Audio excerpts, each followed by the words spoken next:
The billionaire didn't ask security to escort her out. He ordered them to drag her away from the boardroom table he believed she had no right to touch. Laughter erupted as her documents scattered across polished marble like garbage. "You don't belong in a room of power," he sneered, soaking in the applause of his spineless directors. Phones recorded her humiliation. Interns whispered. Her silence was exactly what he wanted, except he mistook silence for defeat. Because the moment she raised her wrist and tapped one button, the entire board would realize they just mocked the woman who controls the future of their empire. The boardroom on the 68th floor of Titan Investments gleamed like a trophy, a place where power spoke loudly and arrogance echoed louder. At the head of the table sat Victor Langford, a billionaire CEO known for crushing anyone he considered beneath him. Today, his target was Imani Reeves, the strategic consultant who saved his sinking company months earlier, and the woman he now planned to humiliate in front of every board member. Imani walked in calmly, a folder tucked neatly in her arm. She had been called to finalize the largest acquisition Titan Investments had ever seen, a multi-billion-dollar expansion that would vault the company into global dominance. But the moment she stepped through the door, the atmosphere shifted.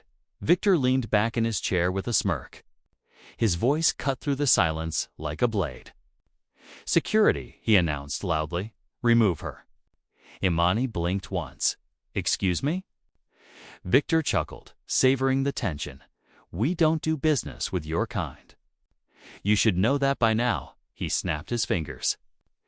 Two guards approached her from behind. Gasps flickered around the table. Some directors looked uncomfortable. Others laughed quietly, eager to impress their tyrant of a leader. A few interns lifted their phones to record the spectacle.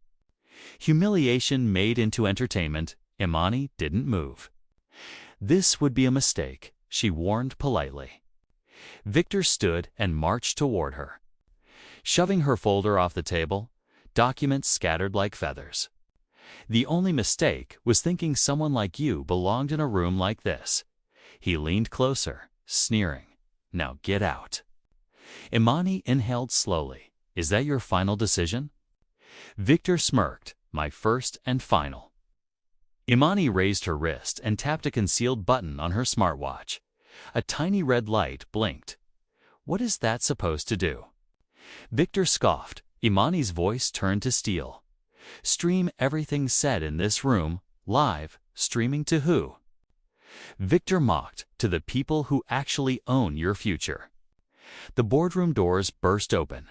A line of attorneys, not hers, but Titan's largest investors, stormed in with government observers. Their badges flashed under crystal chandeliers. The room fell into silence. Victor Langford declared, the lead attorney, "You are under investigation for breach of fiduciary duty, discriminatory misconduct, and falsification of earnings reports. We have been reviewing evidence provided by Ms. Reeves for weeks." Victor's face drained. "This is absurd. She has no authority here." Imani raised her chin. "Actually, I do." She turned to the board and presented a signed document. "I own 51% of this acquisition, Victor, and your signature on the preliminary draft gives me full veto power over any deal you attempt to execute." Gasps. Chairs shuffled. Interns dropped their phones.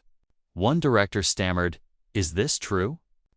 Imani nodded. "Every number, every clause, every condition was drafted by me." Victor agreed to everything because he assumed I would remain invisible. The attorney placed a second document on the table. "Additionally, through a silent partnership with Arcadia Trust, Miss Reeves has been designated your incoming CEO should your conduct be deemed unethical or dangerous to shareholders." Victor stumbled backward. No, this can't be." Imani stepped forward, eyes locked on his. "You fired the wrong woman." The Treasury Observer spoke next, effective immediately. "Titan Investments is under federal audit. Accounts will be frozen pending investigation." Mr. Langford must surrender his credentials. Security, the same two guards who touched Imani, now turned to Victor. "No," Victor begged. "Please, we can fix this." Imani's voice remained calm. "When you shoved my work off this table, you shoved away your only lifeline." Phones buzzed as news alerts exploded online. Billionaire CEO exposed. Investor takeover, live hashtags surged. Stock price plunged.